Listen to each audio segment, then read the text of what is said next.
आप सभी को राम राम। आज श्री रामचरितमानस के बाल कांड के 222 से 231 इन 10 दोहों के रस का हम आस्वादन करेंगे। भगवान श्री रामचंद्र जी की ये बड़ी माधुर्य लीला का प्रसंग है, जिसको गोस्वामी तुलसीदास जी ने बड़े सुंदर ढंग से घोंटकर हम सभी को पीने के लिए, पान करने के लिए प्रस्तुत किया है। श्री सीतानाथ समारंभाम् श्री रामानंदार्य मध्यमाम् अस्मदाचार्य पर्यन्ताम् वंदे श्री गुरु परंपराम्। बंदौ तुलसी के चरण जिन कीन्हो जग काज, कलि समुद्र बूढ़त लख्यो रगट्यो सप्त जहाज। श्री राम जय जय राम। राम जय जय राम।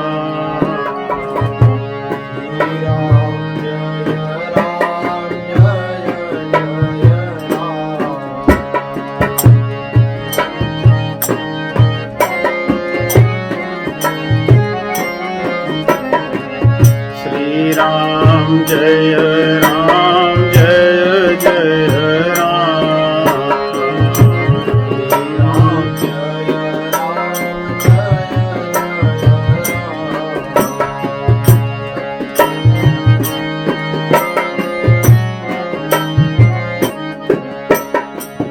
मंगल भवन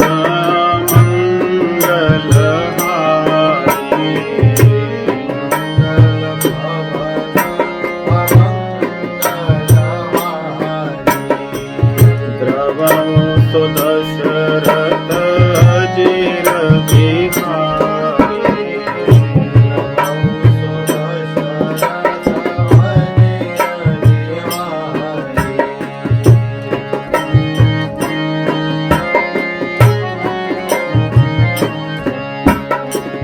जनक सुता जग जननी जानकी,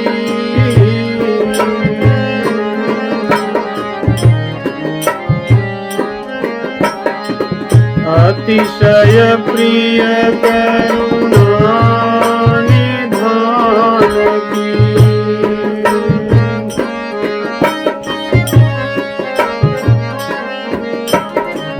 ताके जुग पद कमल मनावो,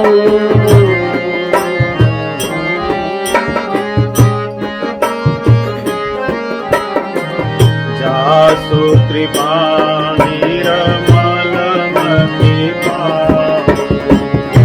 जासु कृपा निर्मल मति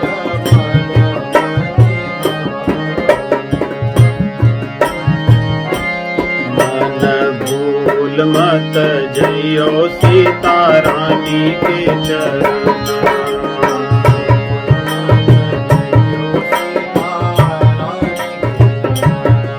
मन भूल मत जइयो सीता रानी के चरण। मन भूल मत जइयो सीता रानी के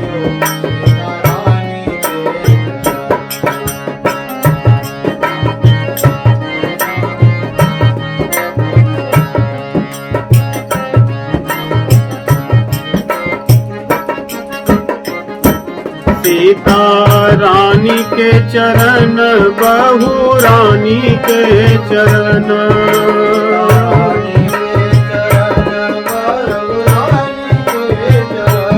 सीता रानी के चरण, पट रानी के चरण।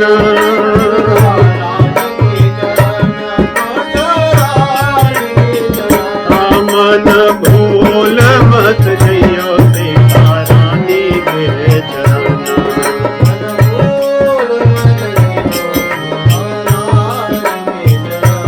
मन भूल मत जइयो सीता रानी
जय जय हनुमान।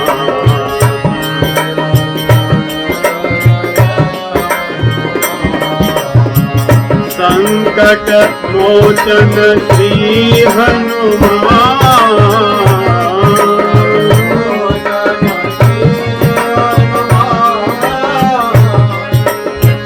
जय जय विघ्न हरण हनुमान।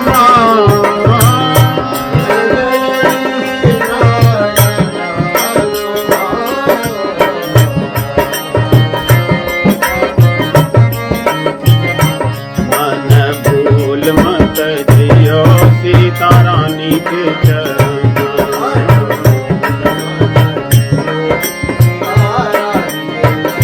सीता रानी के चरण। सीता रानी के चरण।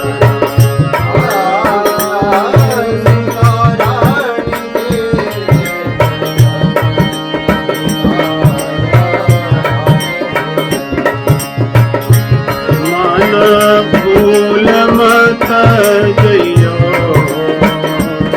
सीता रानी के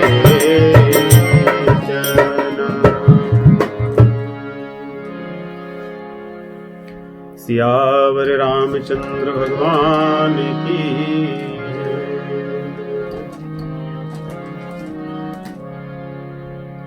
भगवान श्री रामचंद्र जी विश्वामित्र जी के साथ जनकपुर में प्रवेश किए हैं और वहां पर उनकी करुणा ऐसी है कि भगवान नगरवासियों को अपना दर्शन देना चाहते हैं और उनको ले जाने वाले भैया लक्ष्मण जी हैं। उनकी इच्छा होती है कि नगर को चलकर देख आया जाए, परंतु संकोचवश वो कहते नहीं।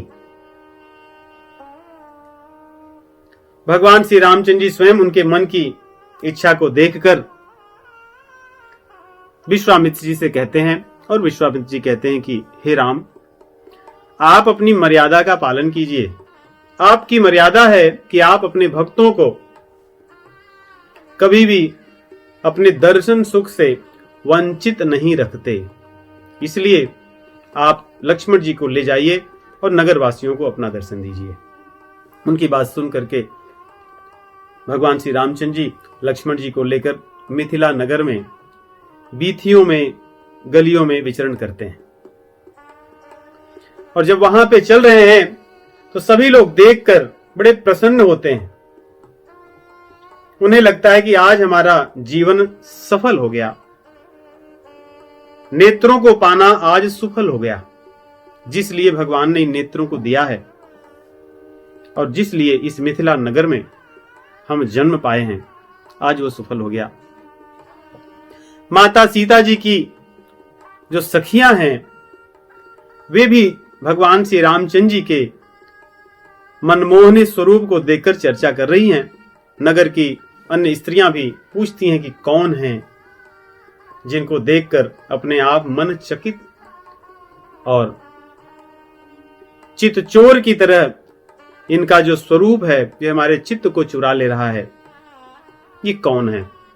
तो जो उनकी अष्ट सखियां हैं, अणिमा, लघिमा, गरिमा,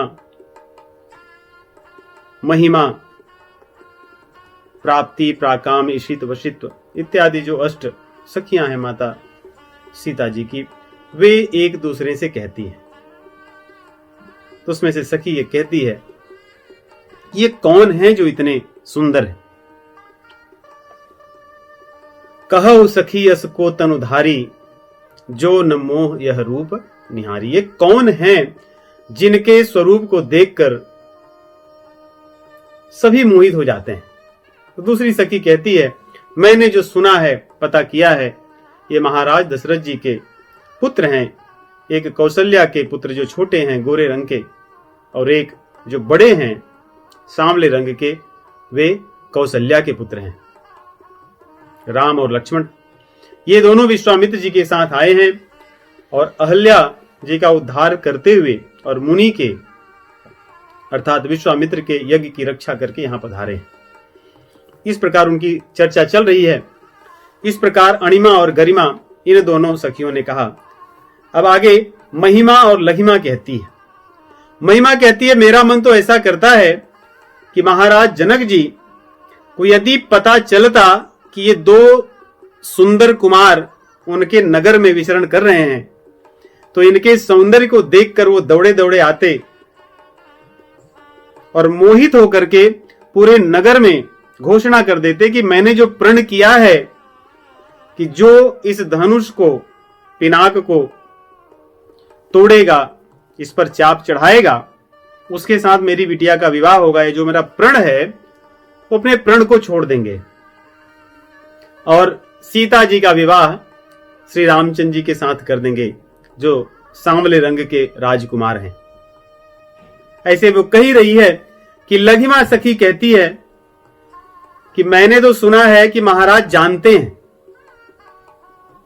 उन्हें पता है कि उनके नगर में ये दोनों आए हैं, उन्होंने तो इनका आतिथ्य सत्कार किया है, विश्वामित्र जी को लेके गए थे, परंतु कहते हैं कि भाग्य के कारण उनका विवेक नष्ट हो चुका है, इसलिए जानबूझ करके सब कुछ जानते हुए भी ये प्रण छोड़ने वाले नहीं है, क्योंकि उनकी मति ढक गई है अविवेक के कारण। इस प्रकार लघिमा कहती है। आगे प्राप्ति कहती है कि नहीं, जो भी हो, मुझे लगता है ब्रह्मा जी बड़े भले व्यक्ति हैं, वो सबका भला करते हैं और जो जिस योग्य होता है उसके साथ उस योग्य सब व्यवस्था वही करते हैं। तो ब्रह्मा जी निश्चित रूप से इसका इस प्रकार व्यवस्था करेंगे कि सीता जी का विवाह श्री रामचंद्र जी के साथ ही होगा। और एक बात सोचिए आप सब लोग, ऐसे वो कह रही है प्राप्ति कि अगर विवाह हो गया तो फिर ये बार बार यहां पर आते रहेंगे उसी बहाने, और एक बार नहीं, दो बार नहीं, जब जब आएंगे तब तब हम इनके दर्शन को करेंगे। ऐसा लगता है कि उन्हें लगता है कि वे सदैव मिथिला में ही रहने वाली हैं, उन्हें कहीं और जाना नहीं होगा, ऐसे विचार से कहती हैं। कितना सुंदर बात। जौ विधि अस जौ विधि बस अस बनई संजोगो,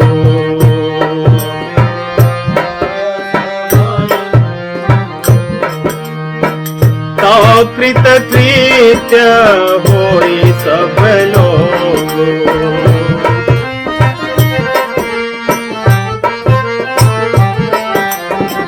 सखी हमरे आरती अधिताते,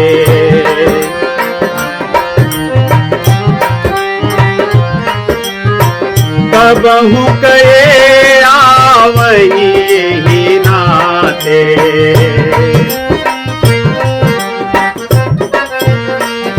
इसी नाते से आएंगे, अन्यथा इनका दर्शन हमें कहां, हम इतनी सौभाग्यशाली कहां हैं। यदि ब्रह्मा जी कृपा कर दें, क्योंकि वे बड़े ही भले व्यक्ति हैं, तो सब बढ़िया हो जाएगा। नाही तो हम कहूँ सुन हो सखी, इन कर दर्शन दूरी, यह संघट तब होई जब पुण्य पुरा कृत भूरी। अन्यथा हमारा भाग्य कहां। इनका दर्शन तो उन लोगों को होता है जिनके बड़े बड़े पुण्य हैं, हमारे तो इतने पुण्य नहीं है। इस प्रकार प्राप्ति कहती है और प्राकाम्य कहती है कि ये तो बहुत अच्छी बात कर रही हो, इससे तो हम सभी का लाभ होगा, सभी मिथिला वासियों का जीवन सफल हो जाएगा। अगर ये बात हो जाती, तुम्हारे मन की बात ब्रह्मा जी सुन लेते। दूसरी कहती है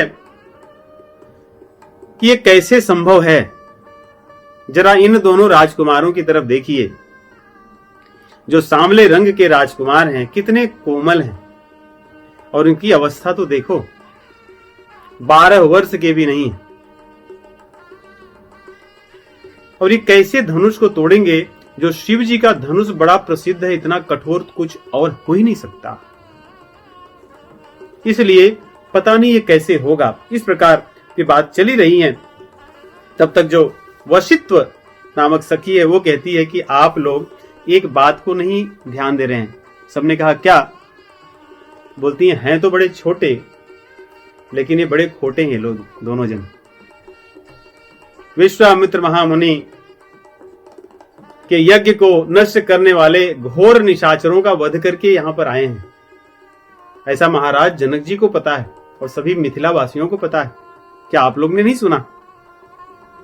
और रास्ते में आते समय मार्ग में इन्होंने अहल्या जी को अपनी चरण धूलि से कृतार्थ किया है, उनका उद्धार किया है। इसलिए हे सखी, ये तो निश्चित रूप से सीता के साथ विवाह करने के योग्य हैं और वही होगा। इस प्रकार इनकी चर्चा चल रही है। आगे भगवान श्री रामचंद्र जी नगर से घूमते हुए, बीथियों से विचरण करते हुए उस स्थान पर पहुंचते हैं जहां पर रंगमंच, धनुष यज्ञशाला जहां पर है, उसका वर्णन गोस्वामी जी लिखते हैं। कहते हैं कि बीच में जो वेदिका बनी है, बड़ी दिव्य वेदी बनी हुई है यज्ञ की, और वहां पर स्वर्ण का मंच है। जहां पर वेदिका है वहां स्वर्ण का मंच है, वहां पे धनुष सजाया हुआ है, और उसके चारों तरफ बड़ा ही सुंदर मंच बना हुआ है जिस पर देश विदेश से आए हुए बड़े बड़े राजा लोग विराजमान हैं। और उसके पीछे जो मंच बने हुए हैं वे बड़े ही सुंदर श्रेष्ठ व्यक्तियों को बैठने के लिए हैं। नगर के जो श्रेष्ठ जाने माने गणमान्य व्यक्ति हैं उन लोगों को बैठने के लिए राजाओं के पीछे और ऊंचा मंच बना हुआ है। ऐसे सोचिए जैसे स्टेडियम होते हैं उस प्रकार बना हुआ है, और उसके पीछे नगर के लोगों को बैठने के लिए, जो सामान्य जन है उनके लिए, और उससे पास में ही बड़े बड़े महल बने हैं। उन महल की अटारियों पर, बालकनी में स्त्रियों के बैठने की व्यवस्था की गई है, क्योंकि उन्हें श्रेष्ठ स्थान पर, जहां पर वो सुरक्षित रह सकें, इस भाव से उन्हें महलों में महल बनाए गए हैं और उन महलों की बालकनियों में वे बैठी। तो नगर के सभी लोग जो श्रेष्ठ हैं, जो सामान्य जन हैं, स्त्रियां हैं और जो राजा आए हुए हैं, सभी के बैठने की बड़ी सुंदर व्यवस्था महाराज जनक जी ने की है।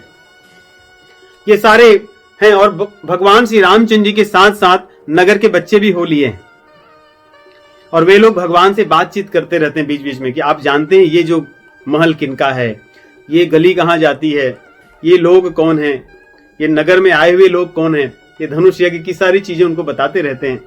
और रामचंद्र जी और लक्ष्मण जी इतने सुंदर हैं कि इन बच्चों को लगता है कि ये हैं कौन, इसलिए वो प्रयास करते हैं उनको छूने का, उनको छूकर आनंद लेते हैं कि अरे छुए कैसा लगता होगा इनको, कि कहीं ये खिलौने तो नहीं है। इसलिए वो अवसर पाते ही उनको छूते हैं।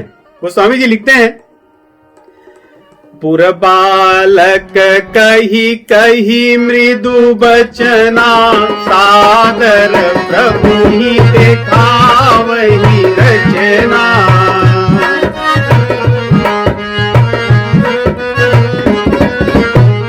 सब शिशु एहि मिस प्रेम बस, परति मनोहर गात। प्रेम के वशीभूत होकर भगवान के मनोहर शरीर को छूते हैं कि कौन है ये लोग, किस चीज के बने हैं। लग तो अलग रहे, हमारे जैसे नहीं है। तन पुल कहीं अति हर्षहिया, देखी देखी दो भात।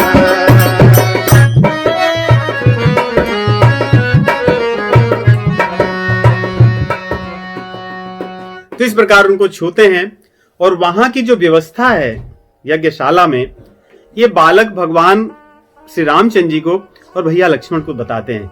ये देखिए ये सदन किसका है, ये कहां से राजा आए हुए हैं, ये कौन लोग हैं, ये सारी व्यवस्था उनको बताते हैं। ये स्वर्ण का बना हुआ है, ये मणियां किस चीज की हैं, तो वहां के ऐश्वर्य का और व्यवस्था का वर्णन करते हैं।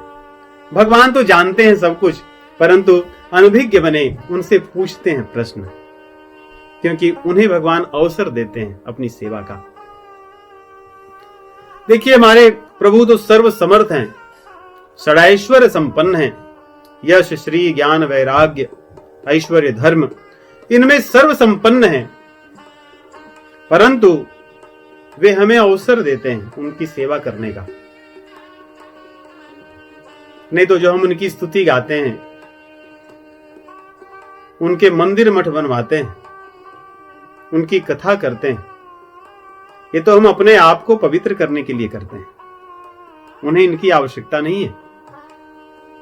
इसी बहाने हमारी वाणी, हमारा तन, हमारा मन, हमारा धन, हमारा भवन, हमारा सब कुछ पवित्र हो जाता है। तो यहां भगवान मिथिला वासियों को अवसर देते हैं अपनी सेवा करने का, क्योंकि यहां बार बार तो आएंगे नहीं, इसलिए जो बालक हैं उनको भी, जो स्त्रियां हैं उनको भी, महाराज जनक जी को भी, वहां के मंत्रियों को भी और पुरोहितों को भी भगवान ने अवसर दिया सेवा करने के लिए। कह रहे हैं कि जिनके एक संकेत पर जो माया है वो अनेक ब्रह्मांडों की रचना करती है, वही प्रभु यहां पर एक धनुष यज्ञ शाला को देखकर बड़े आश्चर्य करते हैं कि अरे ये तो बड़ा सुंदर है, ये तो बहुत विचित्र है, ये तो बहुत श्रेष्ठ है, कैसे बना होगा, कितनी मेहनत से या कितनी बुद्धि लगा करके कितने श्रेष्ठ कलाकारों ने, कारीगरों ने इसको बनाया होगा। सोचिए, जिनके एक संकेत पर माया ब्रह्मांडों की रचना करती है, जीवों की रचना करती है, वे प्रभु अनभिज्ञ भय होकर उन बालकों से इसकी रचना की चर्चा करते हैं और जान जान के आश्चर्य करते हैं कि हाँ ये तो बहुत सुंदर है, बहुत कहते हैं ना, बहुत कॉम्प्लेक्स चीज है कैसे बना होगा। इस प्रकार भगवान वहां पर आनंद ले रहे हैं। और इतना ही नहीं, इस प्रकार जब बहुत देर हो जाती है तो भगवान भयभीत हो जाते हैं। जिसके डर से डर डरती है, जिसके डर से काल डरता है, वे प्रभु यहां पे डर गए कि हमें इतना विलंब हो गया है, हम जब लौट कर जाएंगे तो हमारे गुरु विश्वामित्र जी क्या कहेंगे, हमें डांट पड़ेगी अब, क्योंकि उन्होंने कहा था जाकर के नगर दिखा करके चले आओ शीघ्र, और हम लोग तो घूमते रह गए पूरे सब जगह, अभी तक लौटे नहीं। दोनों भाई डर गए, डर करके कहते नहीं जल्दी शीघ्रता से हम चलेंगे। गोस्वामी जी लिखते हैं, राम दिखावहि अनुजहि रचना, कही मृदु मधुर मनोहर भजना।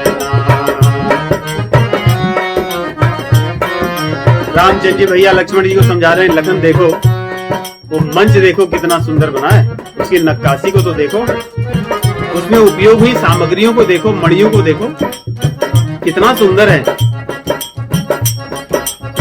लवनी मेघ महु भवन निकाया, लवनी मेघ महु भुवन निकाया, रचै जासु अनुशासन माया।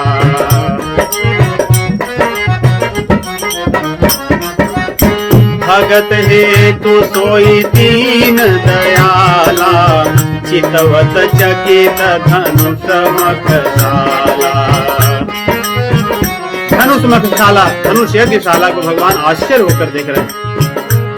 और जब उनके मन में हुआ कि अब तो देर हो गई है लक्ष्मण, अब क्या करें, जासु त्रास डर कर डर होई, जासु त्रास डर कह डर होई, भजन प्रभाव दिखावत सोई।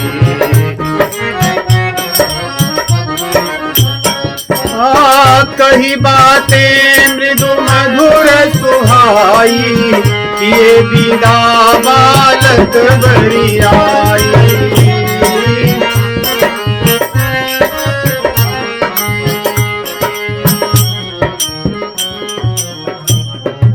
जो बालक थे उनको भगवान ने बलपूर्वक, जा तो नहीं रहे थे वे कह रहे थे हम भी आपके साथ चलेंगे, या आप हमारे घर चलिए, वहीं रुको भगवान ने उनको बहुत समझाया और कहा कि आप लोग जाइए। उनको बलपूर्वक भगवान ने भेज करके दोनों भैया विश्वामित्र जी के पास आए, जहां पर मुनि ठहरे हुए थे, और वहां पर उनको प्रणाम करके भय के कारण जल्दी जल्दी आए और उनसे कहा सब कुछ, जो जो बातें हुई थी, जो जो चीजें देखे थे।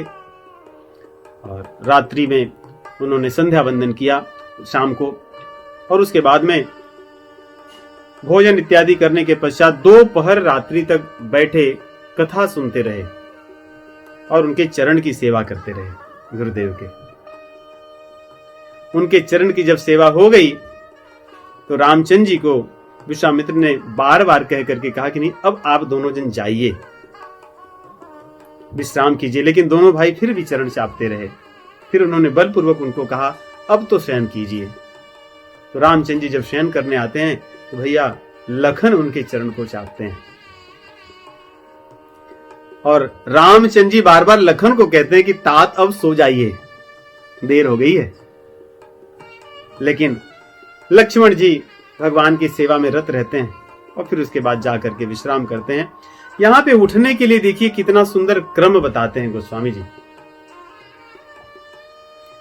कहते हैं कि रामचंद्र जी के लिए और मुनि के लिए, विश्वामित्र जी के लिए कहते हैं कि वे लोग जगे, क्योंकि जब जो कोई सोया होता वही जागता है।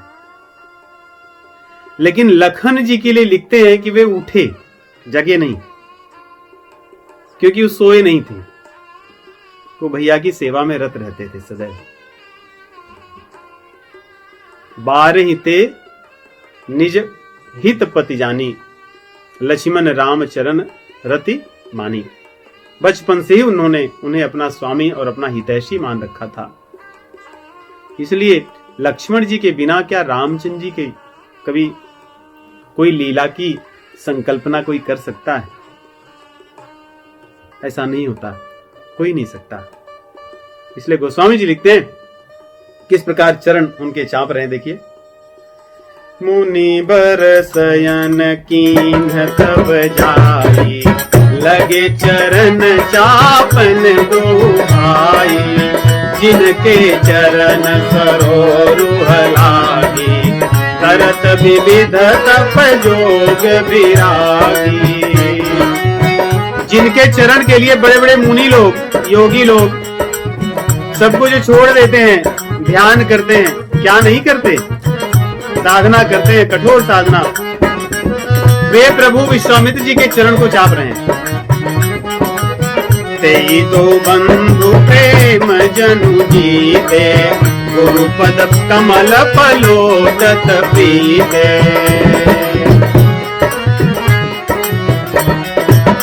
बार बार मुनि आज्ञा दीन्ही, रघुबर जाई शयन तब कीन्ही।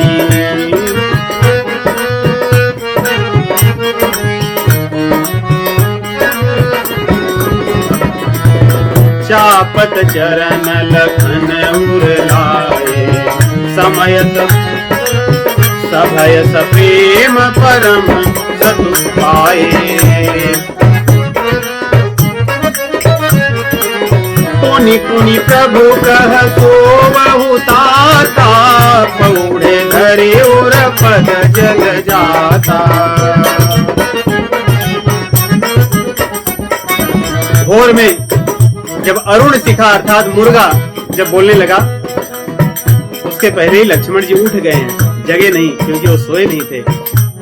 और भैया लक्ष्मण जी के बाद भगवान श्री रामचंद्र जी जगते हैं और उसके बाद विश्वामित्र जी जागते हैं। यही परंपरा है और यही सभ्यता है कि घर के जो छोटे हैं, जो सेवक हैं, उन्हें पहले उठना चाहिए और सेवा करनी चाहिए बड़ों के पहले। परंतु भौतिकवाद और भोगवाद में होता उल्टा है। जो बड़े या जो स्वामी हैं वे पहले उठ जाते हैं, फिर सेवकों को उठाना पड़ता है। जो स्वामी है उन्हें ही सेवक प्रारंभ भोर से ही बनना पड़ता है, उठाने से लेकर के फिर बाकी सब क्रियाएं। उठे लखन निश विगत सुनी, अरुण सिखा धुनि कान, गुरु ते पहले ही जगत पति, जागे राम सुजान। जागे राम सुजान। सुजान रामचंद्र जी जागे, क्योंकि उन्हें धर्म का ज्ञान है, भले हैं तो 12 वर्ष के ही। रामायण हमें जीना सिखाती है, हमें जीने में जिन चीजों की आवश्यकता होती है वो सिखाती है। सोना कब है, जागना कब है, खाना कितना है भोजन करिए तृपित हित लागी। रामचरितमानस में भी आता है कि भोजन उतना ही कीजिए जिससे तृप्ति हो जाए। जैसे ही लगे कि हाँ पेट भर गया है, तृप्ति हो गई, तुरंत भोजन छोड़ दें। जीने की हर कला, हर क्षेत्र सिखाती है रामायण। इसलिए रामायण को बचपन से ही इसका सेवन करना चाहिए, इसका पठन करना चाहिए, इसको गाना चाहिए। गाते गाते इसमें मन रस जाता है, इसका रस हमें मिलने लगता है और हम इनमें लिखी बातों को फिर अपने जीवन में उपयोग प्रयोग में लाने लगते हैं। तो रामायण हम ऐसे सोचते हैं कि जब बूढ़े हो जाएंगे तब हम करें, हम तो सब जानते ही हैं। इसके जो सूक्ष्म संदेश हैं ये बहुत आवश्यक है हम सभी को एक श्रेष्ठ जीवन जीने के लिए, एक मनुष्य का जीवन जीने के लिए। जैसे भगवत गीता में भगवान इन सिद्धांतों को प्रकट रूप से कहते हैं, परंतु इस रामचरितमानस में उन सिद्धांतों को भगवान जीते हैं, करके दिखाते हैं। तो आगे इस प्रकार भगवान श्री रामचंद्र जी अपने पुनः भवन में लौट आते हैं, विश्वामित्र जी की सेवा करते हैं और भोर होता है। भोर उठने पर सब तैयार होते हैं, अपना संध्या बंधन इत्यादि करके गुरु जी की सेवा के लिए अब पुष्प की आवश्यकता है। यहां से अगले 10 दोहों में गोस्वामी तुलसीदास जी जीव और भगवान इनके संबंधों को स्थापित करते हैं। माता सीता जी जो भक्ति हैं, जो भगवान से कभी भी दूर न होने वाली ना, जैसे आत्मा परमात्मा ये दोनों अलग नहीं है, उन्हीं के अंश हैं। ईश्वर अंश जीव अविनाशी, चेतन अमल सहज सुख राशि। भक्ति भगवान ये एक ही हैं, भगति भक्त भगवंत गुरु चतुर नाम बपु एक। इनमें कोई भेद नहीं है, सीता और राम में भेद नहीं। गिरारथ जल बीच समा, कहियत जीवन भीना।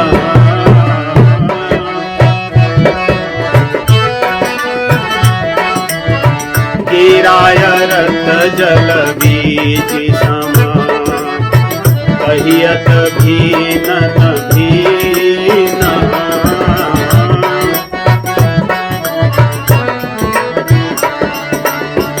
बंदौ सीता राम पद, नहीं परम प्रिय दीना।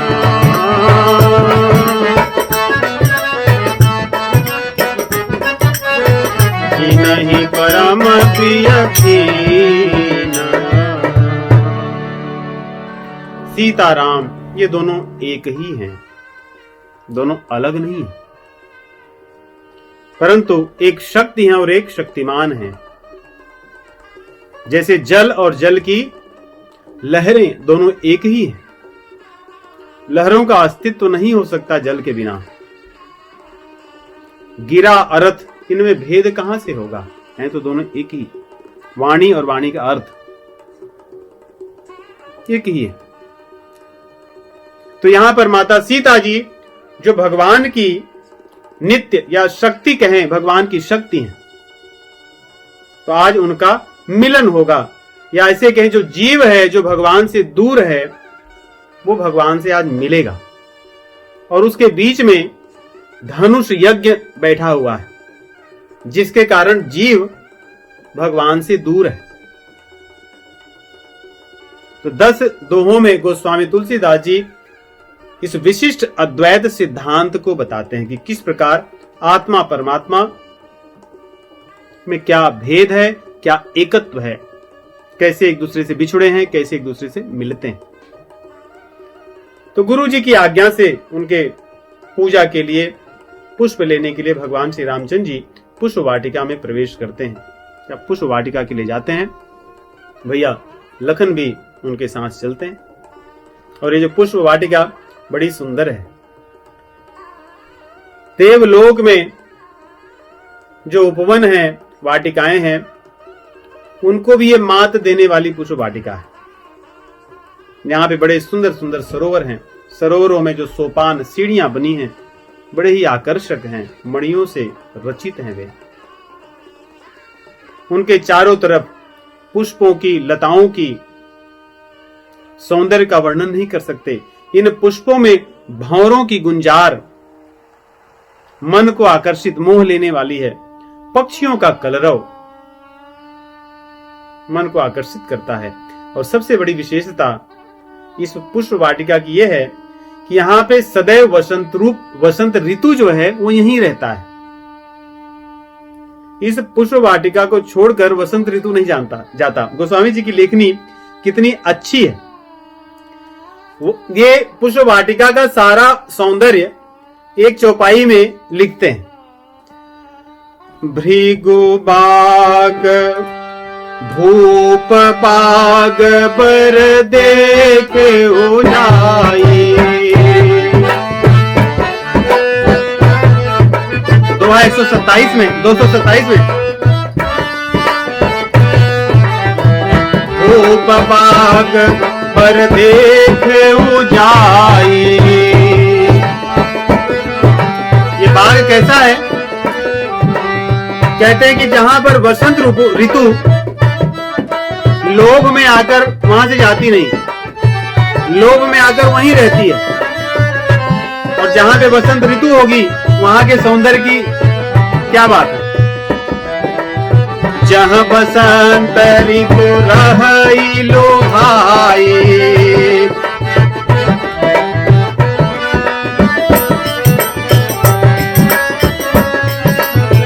भूप बाग पर देख ऊंचाई।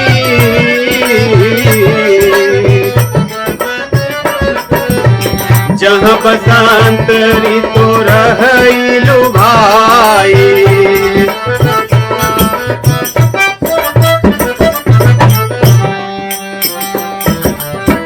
बाग तड़ाग बिलो की प्रभु हर्ष बंधु समेत। परम रम्य आराम यह जो राम ही सुख देत।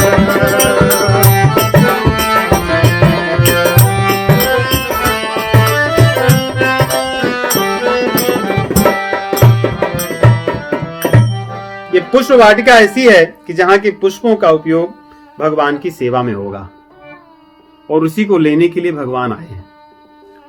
भगवान की सेवा में जिन चीजों की आवश्यकता होती है देने वाले प्रभु ही हैं, व्यवस्था वही करते हैं। अब सोचिए, रामचंद्र जी का नामकरण करते समय वशिष्ठ मुनि कहते हैं कि जो आनंद सिंधु सुख राशि सीकर ते त्रैलोक सुपासी। सो सुख धाम राम असनामा अखिल लोकदायक विश्रामा। पूरे ब्रह्मांड में ये रामचंद्र जी सबको आराम देने वाले हैं, सुख देने वाले हैं।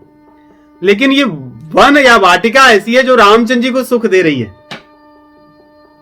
परम रम्य आराम यह जो राम ही सुख देत। तो भगवान को सुख वही मिलता है जो जहां पे जीव रहता है। जीव की सजाई हुई या जीव का जो सुंदर मन है, जो वाटिका है जिसमें वो पूजन करता है भगवान का, जहां के पुष्पों का भगवान के चरणों में अर्पण होता है, वही भगवान को प्रसन्नता या आराम देता है। उसी से भगवान प्रसन्न होते हैं। और वो पुष्प लेने वाले भी भगवान ही हैं। अपने लिए ही कि मैं लेकर के तुम्हें दूंगा, या मेरे ही चरणों में मेरी सेवा में होगा। और इस प्रकार भगवान वहां पे विचरण कर रहे हैं और चारों तरफ जो माली हैं, इसके ऊपर हमारे आचार्यों ने बहुत अपने भाव व्यक्त किए हैं।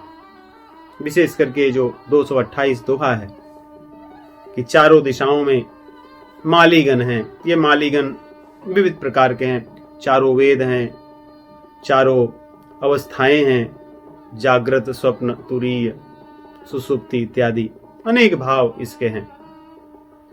गुरु जी लिखते हैं कि मालीगण का अगर हम संधि विच्छेद करें तो मां आलीगण, मां की सखियां। अली अर्थात सखी होता है, आली अर्थात सखी होता है संस्कृत में, तो आलीगण। क्योंकि इस पुष्प वाटिका में गुरु जी का कहने का भाव यह है कि जहां माता सीता जी जाएंगी वहां पे माली पुरुषों का थोड़ी प्रवेश होगा, वहां वो नहीं रहेंगे, रक्षक के रूप में भी नहीं रहेंगे। तो वहां पर उनकी जो सखियां हैं वही रक्षक रूप में है यहां पर। इसलिए भगवान श्री रामचंद्र जी उन सखियों से आज्ञा लेते हैं और आज्ञा लेकर के उसमें प्रवेश करते हैं पुष्प वाटिका में। चहु दिशि चितई पूछ मालीगन, लगे लेन दल फूल मुदित मन। प्रसन्न होकर के भगवान वहां से पुष्प लेने लगे। और जब भगवान यहाँ पे पुष्प का चयन कर रहे हैं, वहां पर माता सुनैना जी ने सीता माता जी को भेजा है कि आप जाइए, धनुष यज्ञ के पहले या स्वयंवर के पहले गिरिजा जी का पूजन कराइए। ये भी मर्यादा है। यहां पर भी देखिए देवी की पूजा की जा रही है भगवान को पाने के लिए। माता सीता जी, माता जी अपनी सुनैना की आज्ञा से अपनी सखियों सहित इस पुष्प वाटिका में आती हैं। इस पुष्प वाटिका के मध्य में एक बहुत सुंदर सरोवर है और उस सरोवर के पास में देवी गिरिजा का मंदिर है। वो आती, वहां पर स्नान करती हैं, पुष्प लेती हैं और मंदिर में पूजा करती हैं। यहां पे पूजा करके जब वो खाली होती हैं, उस समय देखिए यहां पे एक चौपाई है 228 में, पूजा कीन्हय अधिक अनुरागा, निज अनुरूप सुभग बरु मागा।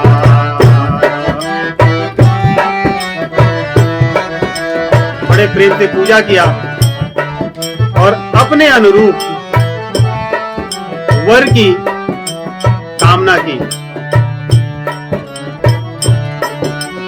लेकिन आगे लिखते हैं कि एक सखी थी जो वहां नहीं थी, वो कहीं और गई थी।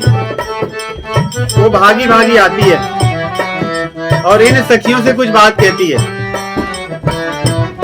कहते हैं कि वो सखी कौन है? जो गिरिजा जी हैं वही है। भगवान का दर्शन करने के लिए वे अपने मंदिर को छोड़ पहले ही जाकर के उनके दर्शन कर रही हैं। मंदिर में जिनकी पूजा ये सखियां कर रही हैं, सीता माता जी, वो गिरिजा जी वहां पर नहीं है, केवल उनकी प्रतिमा मूर्ति है वहां पर। और दर्शन करके दौड़ी दौड़ी आती हैं और इन सखियों से कहती हैं कि मैंने एक राजकुमार को देखा है। उसको देखने के बाद मन की स्थिति अलग है, व्याकुलता है मन में। एक सखी सिय संग विधाई,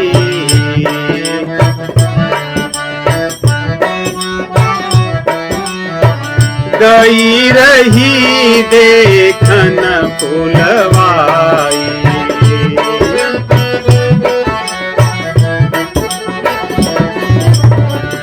एक सखी सिय संग विधाई,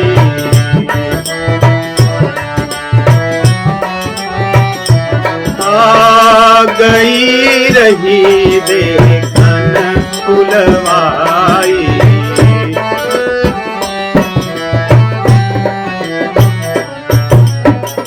तेहि दो बंधु बिलो के जाई,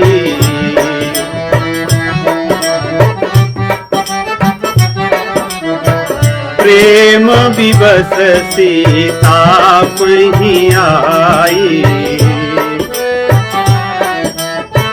प्रेम से विवश हो गई गिरिजा या सखी के रूप में, और आकर के सीता माता जी से कहती हैं तासो। और जब लौट कर आई तो बाकी सब लोग इन सखी को देख करके कहती कि भाई तुझे हो क्या गया है, तो इस तरह की दशा है, हाँफ रही हो और बहुत व्याकुल हो, बात क्या है, हमें समझाओ। तासु दशा देखी सखी ना, पुलक गात जलु नैना।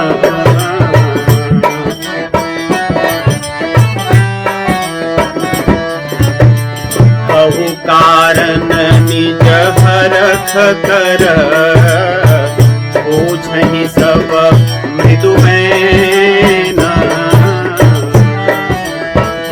बताओ किस लिए तुम्हारे मन में इतनी प्रसन्नता है। देखिए क्या कहती हैं कि दो कुंवर आए हैं। क्यों आए हैं बता भी रही, बाघ को देखने आए हैं। देखन बाघ कुंवर दुई आए,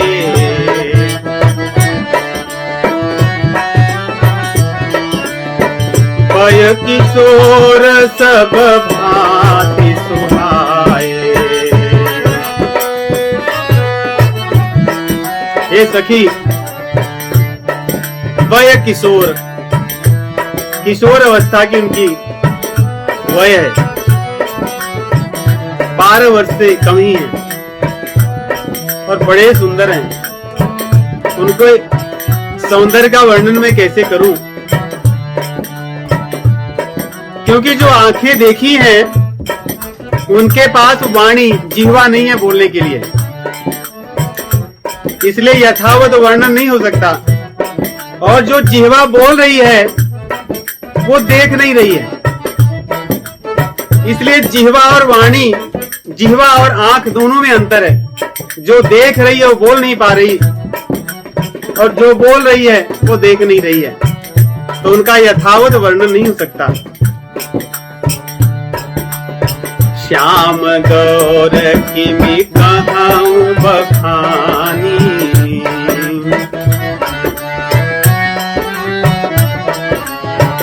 गिरा नयन नयन बिनु बानी।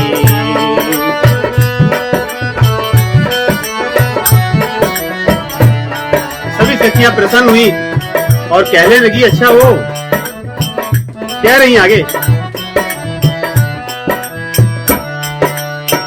कि मैंने सुना है कल जो आए थे कहीं उन्हीं की तो चर्चा नहीं कर रही हो, कि हमने सुना है कि कल एक जन आए हैं, आए काली।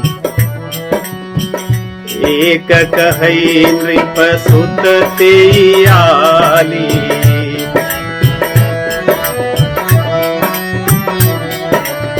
सुने जे मुनि संग आए काली। हमने सुना है कल जो मुनि के साथ आए थे उनकी बात तो क्या, वे तो सबको मोहित कर लेने वाले हैं। उनके पास एक मोहिनी छड़ी है, जादू है, जिसको वो देख लेते हैं वो उनका हो जाता है। जिन निज रूप मोहनी डारी,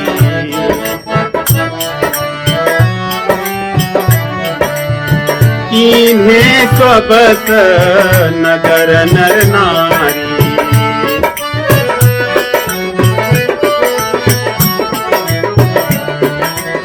ये दोनों ऐसे हैं कि नगर के सभी नारियों को ही नहीं, सभी पुरुषों को भी ये मोहित कर लिए हैं। सब पर उन्होंने मोहनी डाल रखी है। और उनकी बात सुन करके सभी सखियां उनको दर्शन करने की, राम और लक्ष्मण के देखने की के लिए लालायित हो जाती हैं और साथ में जाने की इच्छा करती हैं। और सीता जी अपने सखियों सहित इस एक सखी को जो देख कर आई है उसको आगे करती हैं और उनके पीछे पीछे उनको देखने के लिए चलती हैं।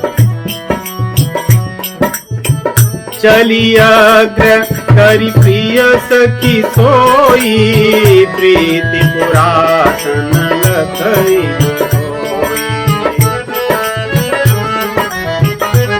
सीता माता जी का भगवान श्री रामचंद्र जी का जो प्रेम है, ये तो पुरातन है, कोई आज का नहीं, ये तो अनादि का। उन्हें स्मरण हुआ कि धेनुमती नदी के तट पर नारद मुनि जब आए थे मुझसे मिलने के लिए, मेरा दर्शन करने के लिए। नारद मुनि जी समय समय पर माता सीता के दर्शन करने आया करते थे। जो हम भजन गाते हैं ना, कमला विमला मिथिला धाम, ये नदी है कमला विमला, वहां पे धेनुमती नदी भी है।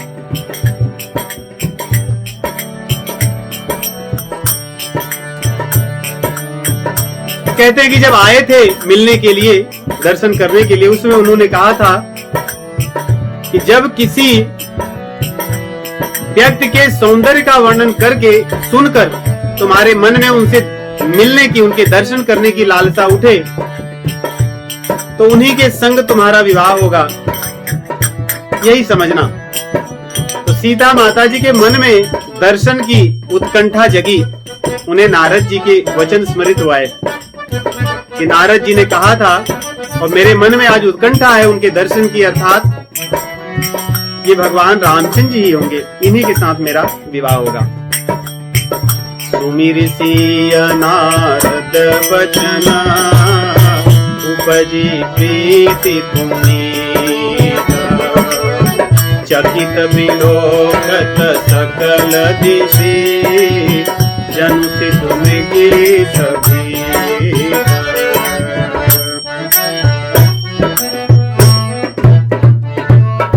तो इस प्रकार दर्शन करने के लिए माता सीता जी उस सखी के साथ आगे आगे उसको करके पीछे पीछे आती हैं।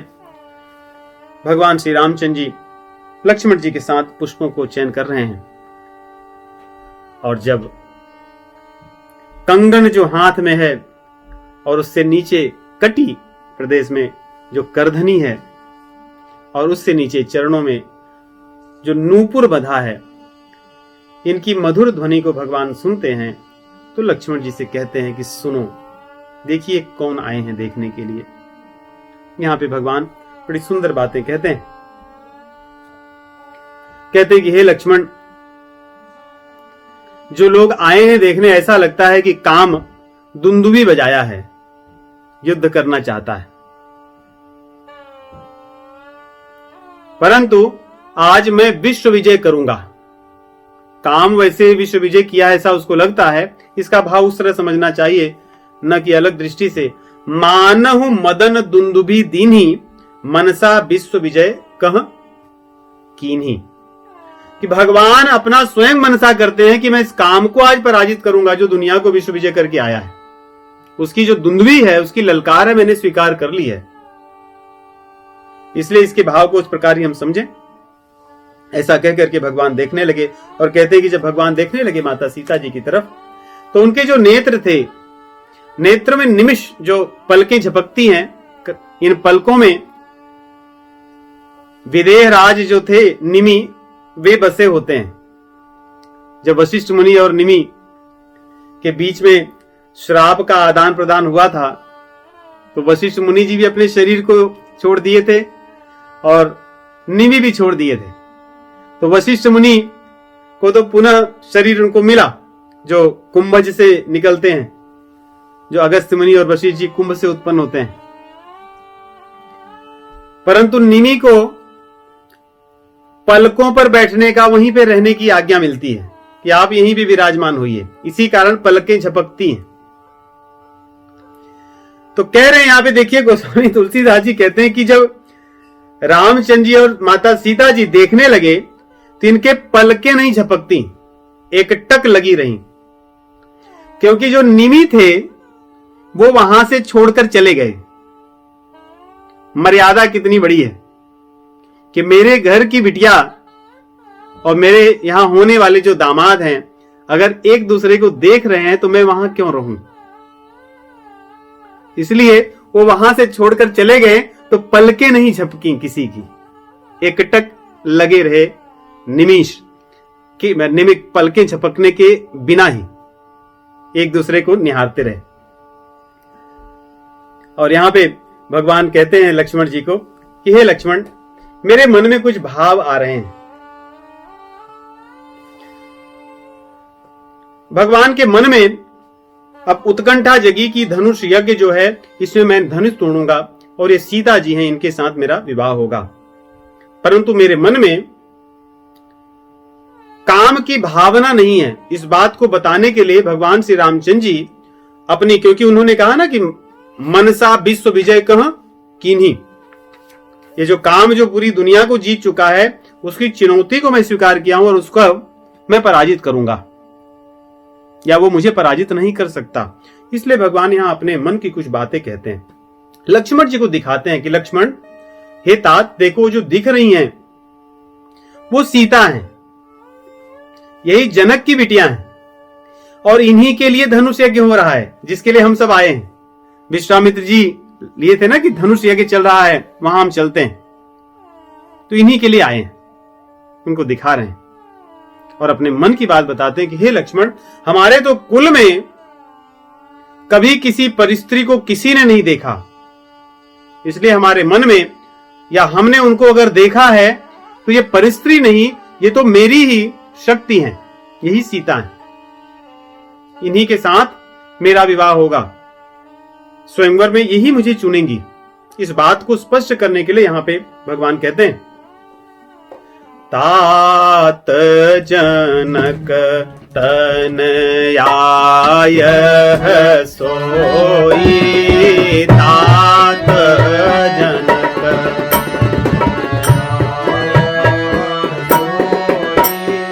धनुष यज्ञ जेहि कारण होई।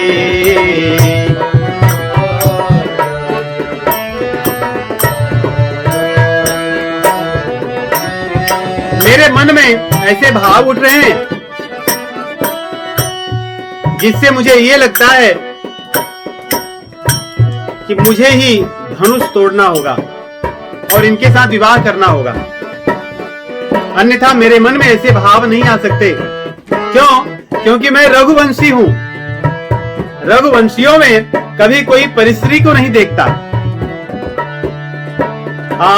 रघुवंशी न कर सहज स्वभाव,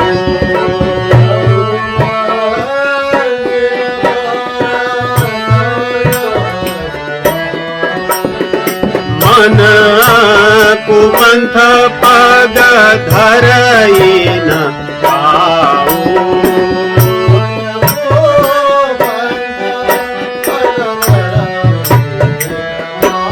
हमारे रघुवंशियों में मन और पग दोनों कभी किसी कुमार्ग पर नहीं जाते, धर्म पर ही चलते हैं।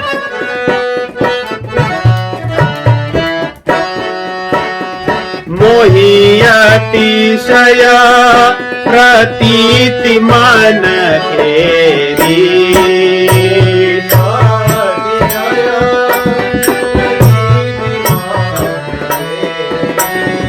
जेहि सपने हूँ पर नारी न हेरी।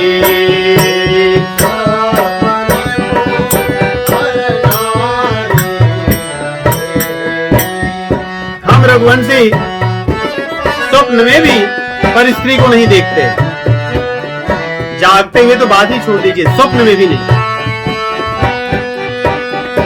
और हमारी परंपरा क्या है कि हमसे जो कोई कुछ मांगता है तो उसको ना नहीं करते।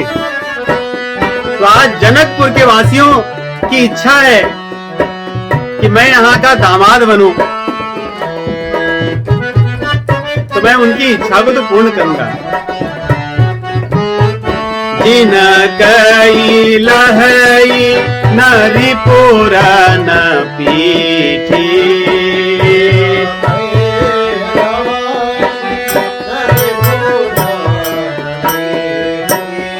नहीं पावही भारतीय मन जीठी।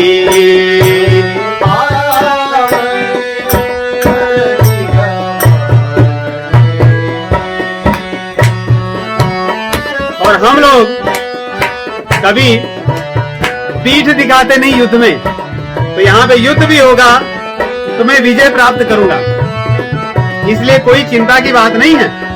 और जो इन्होंने मांगा है वो मैं पूरा करूंगा। हम कभी मांगने वाले को निराश नहीं करते। मांगन लहई न भिन कई नाही,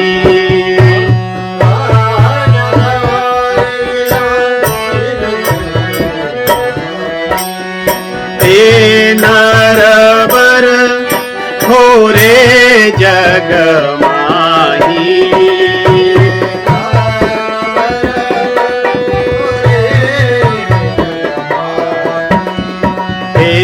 नरबर थोरे जग माही।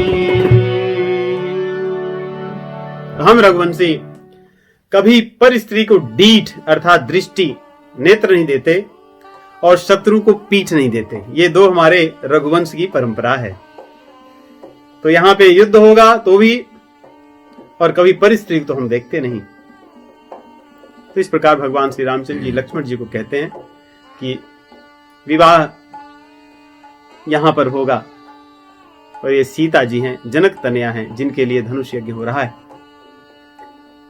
गुरु जी एक बहुत सुंदर छंद लिखते हैं जो अपनी भजन पुस्तिका में पृष्ठ 130 पर 25वां वाला है कि भगवान सब कुछ देते हैं, जिसको जो चाहिए सो ले जाए, दो चीजें किसी को नहीं देते, एक पर स्त्री को दृष्टि और शत्रु को पीठ। बाकी जिसको जो चाहिए सब दिया उन्होंने, लेकिन किसी को ये दो चीजें नहीं दी। दरस दान दीन्हे प्रभु मनुष्यत रूपा को,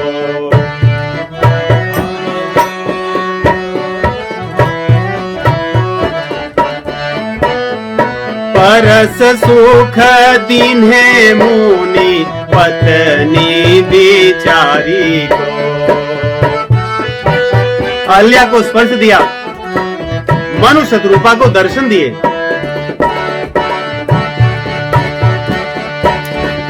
अयोध्या वासियों को बाल सुख दिया, बालक बन करके।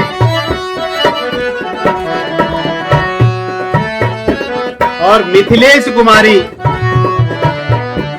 जगत जननी सीता माता जी को पत्नी रूप में स्वीकार करके पति सुख दिया। शिशु सुख दीन्हे प्रभु कौशलपुर वासी को।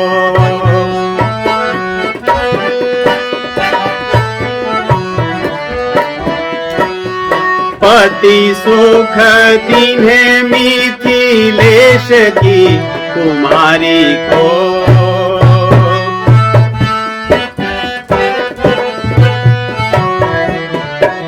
और सोचिए, इन्होंने मित्र बनकर के सुख दिया किनको? वनवास में भिल्लों को, वनवासियों को। उनका भी क्या सौभाग्य है, उनके मित्र बन गए। और पवन सुत हनुमान जी तो इन्होंने पिता, कहते नहीं कि सुत, बार बार भगवान रामचंद्र जी हनुमान जी को बोले कि हे पुत्र सुन सुत तो ही उरिन में नहीं। कहते हैं हनुमान जी को इन्होंने पिता बन करके पिता का सुख दिया। मित्र सुख दीन्हे कोल भिल बन बासी न को।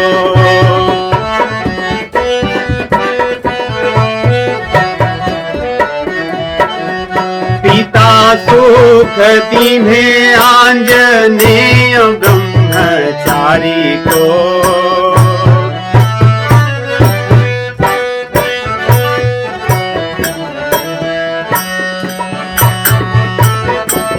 भगवान ने सर्वस्व दान कर दिया, जिसने जो मांगा सो दे दिया। परंतु 2 दान उन्होंने नहीं दिया। शत्रु को पीठ और पर नारी को डीठ अर्थात दृष्टि।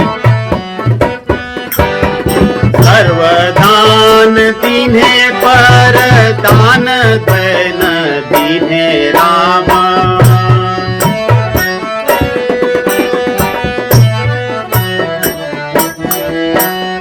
शत्रु को न पीठ नहीं दीठ पर नारी को।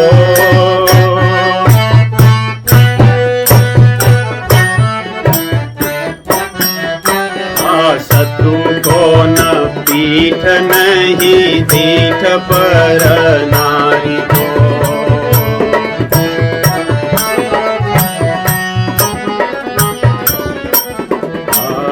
शत्रु को न पीठ नहीं दीठ पर नारी को।